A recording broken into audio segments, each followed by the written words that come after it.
Salut à tous et bienvenue sur AZ237. Plusieurs personnes baissent les bras après les nombreux échecs qu'ils subissent dans la vie. Nous nous inquiétons parfois des petites choses insignifiantes, pourtant il y en a dans ce monde qui envient tous nos problèmes.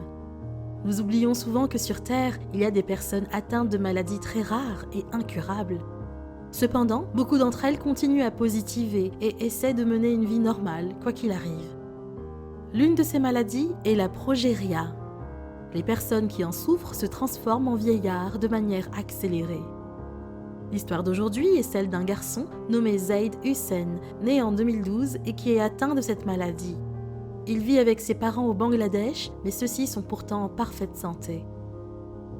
Avant de commencer, voici la question du jour. Un train électrique roule à 100 km/h et le vent souffle à l'ouest à 10 km/h. De quel côté va la fumée ? Donnez-nous votre réponse dans les commentaires. La réponse exacte vous sera donnée à la fin de la vidéo. N'hésitez pas à liker la vidéo pour nous encourager et si vous êtes nouveau sur la chaîne, abonnez-vous et activez la cloche de notification pour ne manquer aucune de nos prochaines vidéos. Contrairement à la forme la plus courante de progéria pour laquelle le vieillissement survient après 1 à 2 ans, le terrible diagnostic leur avait été donné à la naissance. Encore appelé syndrome de Hutchinson-Gilford, la progéria est considérée comme la pire forme de maladie qui ne puisse être traitée à ce jour. La famille du garçon était très pauvre et ne pouvait pas se permettre de payer les traitements nécessaires pour ralentir la maladie. Elle s'était donc progressivement aggravée. La progéria n'est pas seulement une maladie qui donne une apparence de personne âgée à un enfant. La santé du malade s'aggrave également avec l'évolution de la maladie. Ses os deviennent fragiles, les articulations sont très douloureuses. Les problèmes de tension artérielle et de la fonction cardiaque sont aussi observés. Zaid se transforma donc complètement en vieux à l'âge de 4 ans.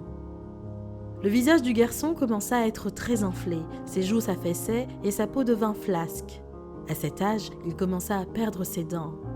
Sa mère raconta qu'à 3 mois, l'enfant avait une mâchoire et une dentition complète.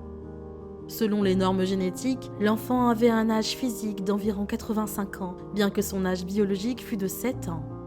Zaid souffrait déjà de plusieurs maladies qui surviennent dans la vieillesse. Il fut très vite privé de tout ce que les autres enfants de son âge pouvaient avoir.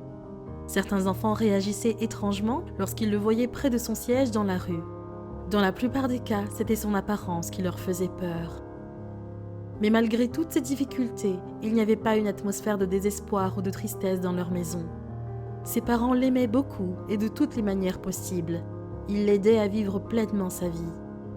La mère du petit garçon se dit surprise de l'intelligence de son fils, malgré son développement physique anormal. « Il est parfaitement développé mentalement », confia-t-elle. Elle raconte alors que, quand il avait 5 ans, il pouvait tenir une conversation comme une personne adulte. Il comprend beaucoup de choses et a une bonne intuition pour son âge. Les personnes chez qui ce syndrome est diagnostiqué ne vivent généralement que pendant environ 15 ans. Zaid, à l'intérieur, se rendit compte qu'il avait peu de temps.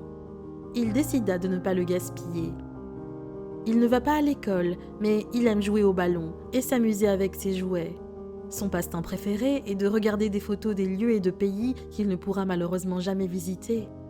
Mais en même temps, il est très impatient et se comporte parfois comme un garçon de son âge. Bien qu'étant dans une telle situation, le garçon n'abandonne pas. Il veut profiter au maximum de sa vie et profiter du temps qui lui est encore accordé. Maintenant qu'il a 8 ans, ce petit vieil homme exhorte tout le monde à ne faire qu'une chose, ne pas gaspiller les choses les plus précieuses et l'un des trésors le plus cher que nous ayons est notre temps. Prenez du temps pour vos parents, vos enfants, vos proches et comprenez que notre temps est ce que nous avons de plus merveilleux. Quelle est votre opinion au sujet de cette histoire ? Dites-le nous dans les commentaires. Et maintenant, la réponse à la question du jour. Les trains électriques n'ont pas de cheminée ni de fumée. Bravo à tous ceux qui ont trouvé la bonne réponse. Nous voici arrivés au terme de cette vidéo. Merci de l'avoir regardée jusqu'à la fin. Surtout, n'oubliez pas de la liker et de la partager avec vos amis. À très bientôt sur AZ237.